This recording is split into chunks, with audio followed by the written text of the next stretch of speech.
What do you think, like, where do you think that came from, that wanting to do hard things? Because, like, not everybody has that. Did that come from your family, or? Yeah, I think there's a lot of it in my family. I mean, very blue collar family. Grew up, my grandparents, citrus farmers, and parents military and school teacher, and just the work ethic and knowing that if you work hard, you generally can be successful. And what I learned is working hard just opens doors. And so those doors are all different for all of us, but the ones that had opened for me ended up being pretty cool. For one, I was able to serve my country throughout all of those doors that opened, which is really special to me. And even broader than that, at NASA, we're not just serving our country, we're serving all of humanity. So huge responsibility, but also really rewarding to do something like that. But back then, wars weren't going on. It wasn't a common thing. I mean, kids these days, they've only known war in their lives, the 20-somethings, because we've had these wars going on. But back then, it just wasn't a thing. And so it was interesting. It was fresh. It was unique. And, I got the opportunity literally right after graduating from the Apache course, went right over to Saudi Arabia, joined my unit, and the commander was like, okay, you're crewed with that gentleman. He got here last week, and you're in charge of these 6 Apaches. You're the platoon leader. Dang. So you're talking about jumping from like the classroom to like real situation right off the bat. When you got to set the example, that's I would say that's leadership 101. At least that's the first thing in the book. But it's hard. It's not easy. That doesn't mean you always have to be right. It just means you gotta be there. You gotta show up. You gotta set the example with your technical skills. For one in the Army, like for me being a pilot, I had to be competent. I couldn't, be this person that didn't know how to fly, even though I was brand new. I just worked really hard at it, studied hard, kind of proved myself on the technical side, but just how you treat people as well. Like, do you respect people? You respect the lowest ranking soldier to the highest ranking. I mean, and how you treat those people is a way you need to set the example. So things like that, just showing up and being there for my soldiers, which seemed kind of natural to me, I think, just due to my upbringing and respecting people. It didn't matter where you're from or whatever, just that kind of intangible that I had from my upbringing really paid off, because literally, I mean, there's some jobs that are not great, especially when you're deployed out in the middle of the desert, that the younger enlisted soldiers typically get tasked with. And I would just show up and be there and help them. And they were shocked, for one, but I just felt like, why would we be over here sleeping while they're actually doing the crappy jobs that they got assigned, right? And so I think that's a big part of leadership that I learned, is just being there when you're not supposed to be. I mean, go beyond expectations. Like, there's no expectation for a lieutenant or a captain to be, doing some, I won't even say what it was, but doing some pretty tough stuff.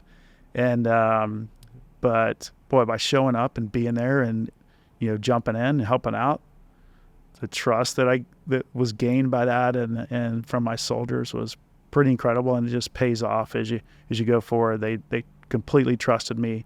And they kind of knew I had their, any decision I made, I had their interest at heart. One of the evenings, it wasn't a funny story, because we had all these Iraqi soldiers coming, like, surrendering to us in the middle of the night. We hadn't had that happen before. And of course, I'm sitting next to a young private that wants to take them out. Yeah. Honestly, because, I mean, we're all jacked up. We're like in enemy territory, and they're like waving these flags. And I was like, no, dude, do not shoot that. They're surrendering. And so just going through that process and helping him process that was, if I wasn't there, who knows what would have happened, honestly. So it was kind of cool that I was there to give a little bit of, big picture, like, we don't do that. We treat people humanely and honestly, and then going through the process of getting these Iraqi soldiers and getting them on the ground, taking their weapons, and then ultimately they were just starving. And so we just gave them some food, gave them some water, and we didn't have the capacity to keep them. And so we kind of just pointed the way to Baghdad and sent them on their way. But just that kind of the humanitarian piece that I think I really was in a good spot to teach that soldier something. So it was pretty cool. Is there like a piece of advice for the pilots that even work for us or with us, pilots and the line workers that work with them, or the workers that work with them? Is there a piece of advice that really sticks out for them from things you've learned? I mean, it's such a exhilarating profession, right? Flying and being or hanging out the side of an aircraft, right? But it's super dangerous. I mean, we all know that. And so just never get complacent. It's something that we try to talk about a lot in the aviation community, because, man, you stop thinking for a second and bad things can really happen. So just try to avoid complacency, have accountability partners like we talked about earlier, on the job site or on the helicopter that'll kind of keep you caged and focused for those, discrete times that you really need to be in the game. I think that's probably the best advice I could give them. We were always taught to fly away from wires. Well, the Kona helicopters fly to wires. As close as you I'm can like, get. you guys are crazy. But super, I have incredible respect for the talent that it takes to do that. And the line workers on the outside, it's even more crazy, but they're super talented.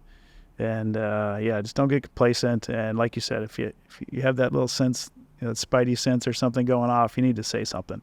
Or just be communicating all the time about what you're seeing, and that, because that piece of information may be important to the pilot or the crew member that may not be seeing that or thinking about that. What I learned was to always be communicating, and always, like, if you're up in the bucket with somebody, just be saying, hey, 3 feet above your right shoulder, phase is hot. So good. And just constant communication. Like, one person's looking one way. If you got wire moving at the bucket, one person's looking one way, one person's looking the other, and you're constantly sharing, hey, it's dipping a little low behind you, coming up a little, like, whatever it is, it's constant two-way communication.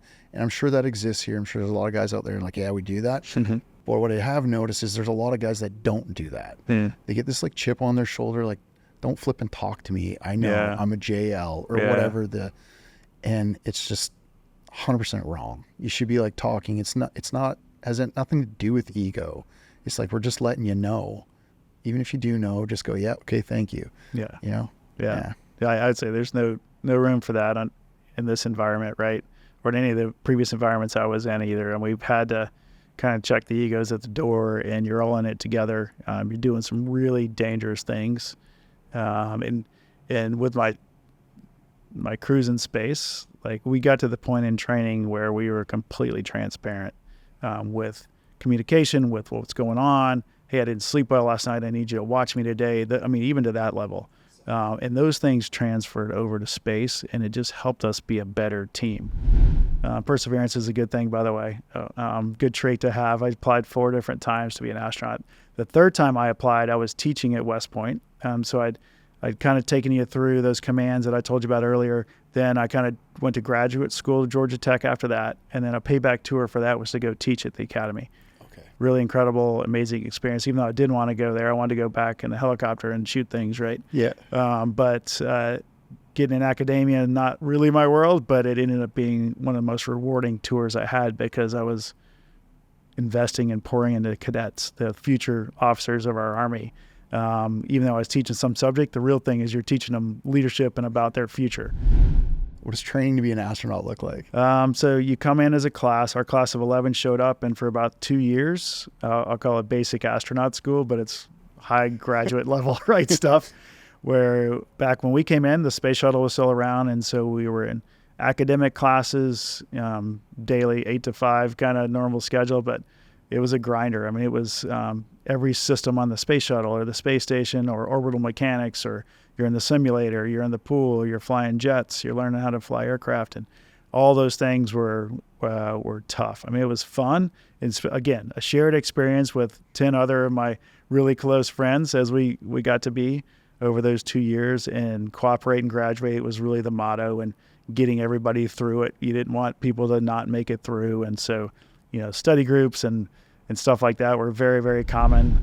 There's a lot of guys out there listening right now that are in the process of building a team, whether it's just like they're a new foreman, or they've been stuck with a group of people and they have to bring these group of people together to accomplish a common goal.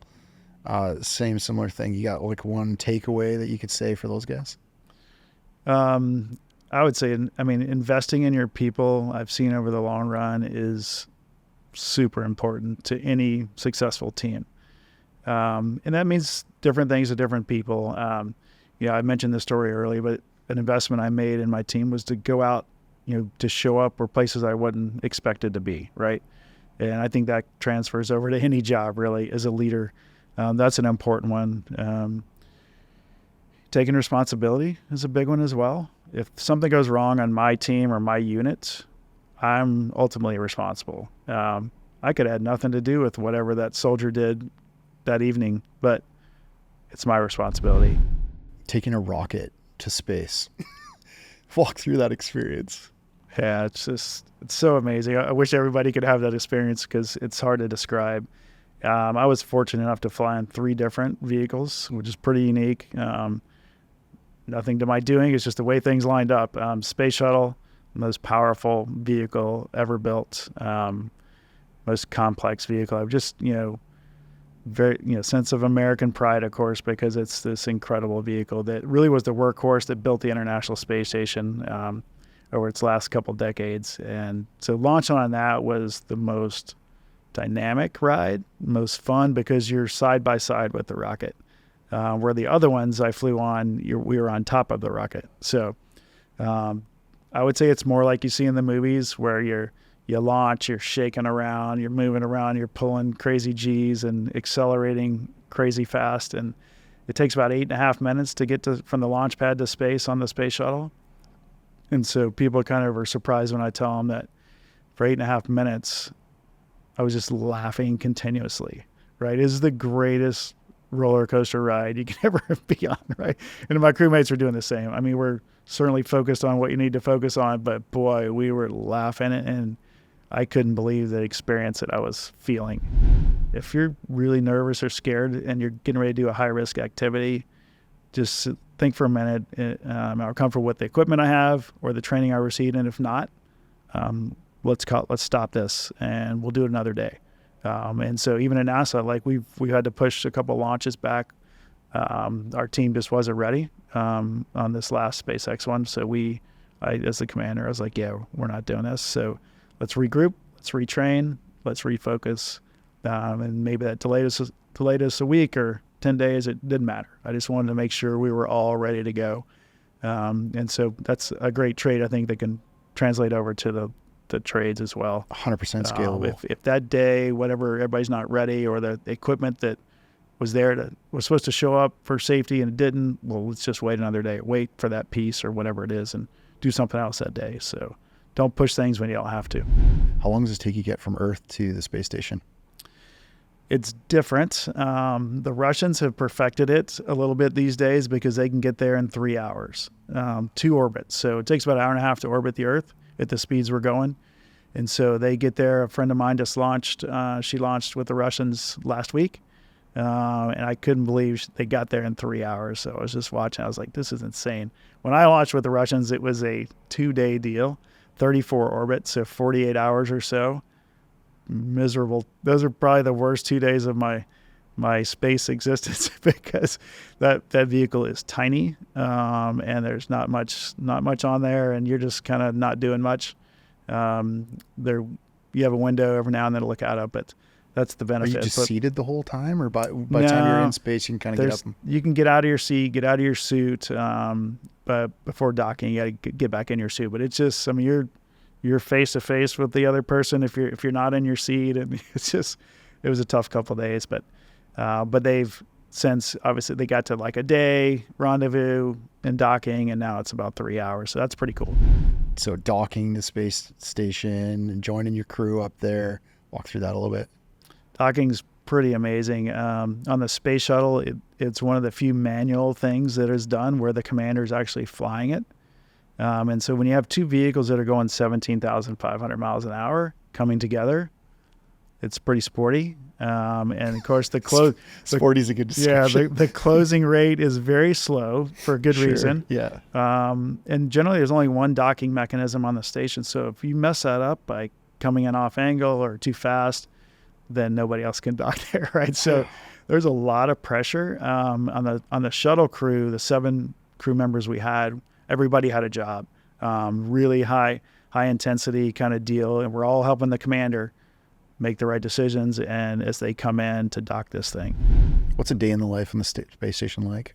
A normal day, we're on GMT is the time zone we're on. So basically the time it is in London generally. So I think they picked that because it's the two major players are US and Russia, and it's kind of in the middle.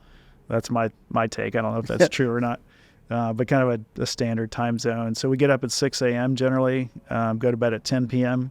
We work from 7:30 to 7:30, 12-hour days, and they're full pack days generally. So I would say, honestly, about 50% of our time is spent doing experiments and research that come from people from all over the world. So it's really, really humbling and special to be part of something. You could be working on an experiment from a scientist in India maybe one day, and somebody from Washington State the next day, and all with two goals in mind. All the research we're doing, it's not for me, it's not for NASA, it's to help humanity. So we're either helping humanity with things we're doing, or we're helping future exploration. So there are experiments on board that we're doing that are going to eventually help the moon program or help the Mars program. And so everything we do falls in those two buckets. And if they're not designed to help people here on Earth or future exploration, then honestly, we don't do them. So it's pretty cool. So that's about half our time. And so, as soon as we have a conference at 7:30 in the morning with all the mission control centers around the world, and you kind of just touch base with them. And so I might be working on a Japanese experiment, so they need to tell me something, or a European experiment, or a Russian experiment, or a US. And so they kind of you tag up at the beginning of the day for 15, 20 minutes with all those folks. And then you close the day with them as well, based on, hey, I didn't finish this because of whatever, and we'll reschedule for tomorrow, or they'll just kind of, just close the loop at the end of the day. It's kind of nice. And then in the middle of those 12 hours is when we're off and running, and literally there's a red line that goes across our timeline all day, and you're just trying to keep up with the red line with all your activities, and everything's scheduled literally, every 5 minutes, plus all day. About 2 hours of every day is working out, which I really enjoyed, because you're kind of away from everybody, everything. Mission control leaves you alone. Is kind of, for me, my private time. I like working out anyway. Yeah. So that's a good time where you can, while you're working out, you can listen to music or watch a movie or watch a TV show, whatever kind of gets you through the workout. And the workouts are hard, challenging again, really, because you really need to put that stress and pressure on your body so that you don't lose bone density. If you just go to space and hang out for a couple of months, your bones are going to deteriorate. And we found that over the years the hard way. We found that out, didn't know that, early on. And so we figured out if you work out about an hour of cardio, an hour of resistive weightlifting exercises every day, and then eat a right calorie amount every day, you're going to come back with minimal or very low bone density loss, or none at all. Looking back at planet Earth is the most special thing. I think every astronaut will tell you that was the best thing. I mean, the lasting memory is looking out the window. Thank goodness we have pictures and got to take a lot of pictures and capture those moments, because your mind kind of forgets a little bit, and the view is so special. But to me, that just helped me realize how fragile this place is. This incredible planet that we had to live on is super fragile. We got to see the thin layer atmosphere that protects all of us from living and dying down here, and it just gave me a better appreciation to want to take care of this place, honestly. And it's the only one we have currently anyway. I mean, there's talk of getting out to another planet, down the road. But right now we got to take care of what we have. I think one of the most special moments our crew had was towards the end of our mission. When this last one, we were up there about 200 days. And maybe on day 190, we all got in the cupola, which is a module up there that's all windows that faces Earth all the time. And so it's just a great special place to hang out for one. I kind of would end most of my days there with my French astronaut crewmate, and we just hang out and kind of recap the day and just literally watch the Earth go by, right? So cool. But we had a moment where we turned all the lights out. We knew it was going to be a night pass.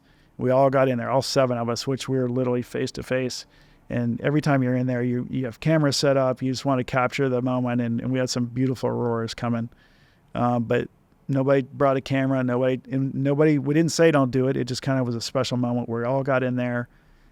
We'd been up there for 6+ months already together, and got to share this moment where everybody was just looking out in awe of where we were and what we were doing, and getting to share this experience together. And it was silent for about 30 minutes as we're all in there just just looking at this aurora and looking at Earth and just realizing how special this moment was and that moment was, and what we got to do for a job was pretty incredible. That's a big takeaway for anybody. Just, enjoy the moment, right? Take those special times you have to see that sunrise, that sunset, that, whatever event is going on, pull your team together and just share moments together is pretty cool. Very few people have ever been out this far on the station. And my buddy and I, the French astronaut, and I were like, man, we were looking at each other like, this is the wild, wild west out here. I mean, because typically you move around on handrails and it's very structured and you know it from your training in the pool. And we were out in like no man's land where there weren't handrails. So we were like, how am I going to get from here? Wow. We had to be pretty creative and not let people know kind of our stress level. And, no kidding. How uncomfortable this might be at the time. Every 90 minutes, if you think about it, half the Earth's dark, half is light all the time, right? So every 45 minutes, if you're outside, you're going to experience a sunrise or a sunset. You don't get to see them and experience them as much as you like. What's the temperature change? The temperature difference is crazy. So when the sun's out, it's about 200 degrees C, so 400 degrees Fahrenheit or so almost. And then as soon as the sun goes away, it's minus 200. So 400 degree temperature swing every 45 minutes is pretty, the suit protects us from that, thank goodness. I mean, you definitely feel it's getting hotter or colder, but not those extremes, thank goodness. Another thing people don't think about is we don't want to sweat while we're out there. So we try to stay on the cold side, because if you sweat, you really can't do anything about it, right? And so sweat's going to start dripping down your face. And it's not like, of course, every time I go to try to wipe it off and hit my visor, I'm like, what am I thinking? This is such a natural reaction. But so we generally try to stay on the cool side. Now, there's going to be times where you're struggling with something and working hard and you're going to start sweating. That's just the way it is. But we have a cooling kind of control knob on our suit that helps us out with that as well. But to me, I kind of left it in a neutral setting and could kind of pace myself. I was working too hard or not working hard enough based on my temperature. And so I'd kind of just regulate myself that way. Where are we headed with space programs, with space in general, the moon, Mars, that sort of thing?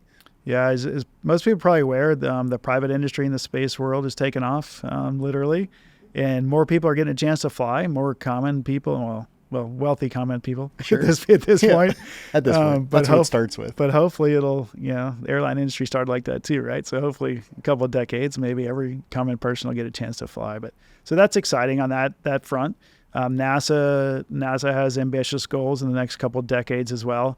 The next decade here coming up is all about the moon, getting back to the moon, not just going there, but actually living there and creating habitats and learning all we can about drilling for minerals or water and those kind of things, getting the right tooling figured out. How do we transfer power up there? How do we get power up there? How do we store power up there? All those things, because those are things we're going to have when we send a human to Mars for the first time, which is a couple decades away probably. But it's a mission and a goal that NASA has set. And I know other people like Elon are on that trail as well. And so it's going to be a collaborative effort. Like no nation, no private entity can do that on their own. I think it's going to be a nice international and private commercial collaboration to make those things happen. Did you ever see anything from space that was a little unexplainable? I did not. Everybody wants to know that. Yeah. And it was like, I was the guy that saw that. But no, I mean, honestly, if you looked out the window and saw something, it would be a bad day sure. because of the speeds that things travel. No matter if it was the size of a little rock or a rocket body, if that thing hits a space station or your vehicle, it's a bad day. So we have, again, incredible team on the ground that protects us, puts about a 200-kilometer sphere around the space station.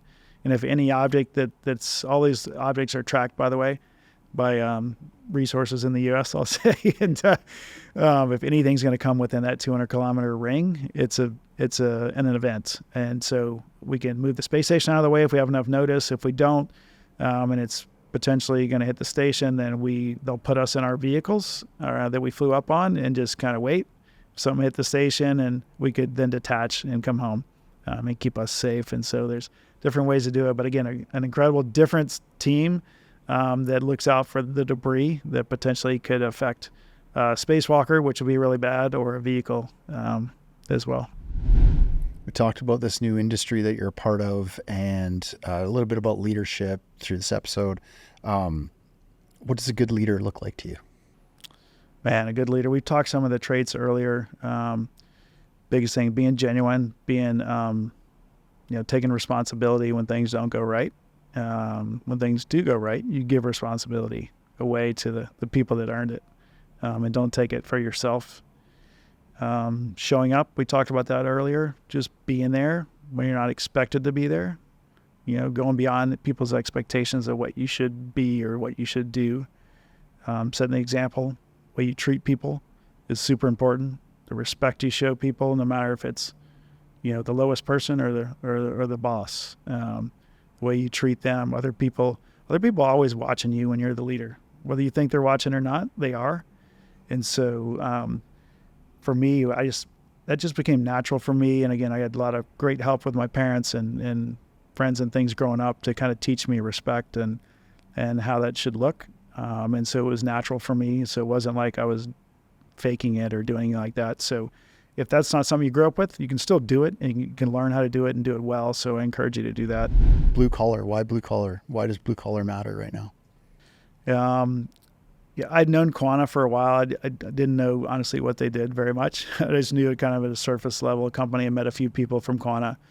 But when I started digging into it and looking at places, opportunities to work outside of NASA and outside the government, I always kept coming back to Quanta. And now I know why. I mean, the culture, for one. I've had the good fortune, the honor of serving my country for 37 years in the government. I didn't want to give that piece up when I did something else. And when I came to Quanta, I honestly feel like we are serving our nation. We're serving North America and even Australia, right? So I didn't have to give that piece of my heart up, honestly, and my work ethic up, because the work our people are doing out there in the field is supporting our nation, supporting Canada, supporting Australia. To be part of something like that is still very special. And so that's one thing that I just didn't want to have to give up when I went to private sector. And this is probably the only company I looked at that I felt that was the key. What's the most valuable tool in an astronaut's kit? Wow. You talking like real tool or any tool? It can be anything. Okay. I think it's just the ability to work with everybody, right? So you got to be somebody that's resilient, that can take a hit and move on. You got to be able to work with so many different people, and whether that's your crewmates or the hundreds of people on the ground, that relationship is very critical as well. And how you interact with people is the biggest thing for me. And if you could do that well, didn't matter your skill set at NASA, if you could deal with people and treat people well, that kind of trumped everything else. Super fun episode. I know you guys enjoyed that one. I sure enjoyed it. All right, if I could ask one favor out of you guys, let's go to our YouTube channel or go to wherever platform you listen to this audio version on. Make sure you're subscribed, give us a like, follow, share, all that good stuff. We'll see you in the next one. Peace.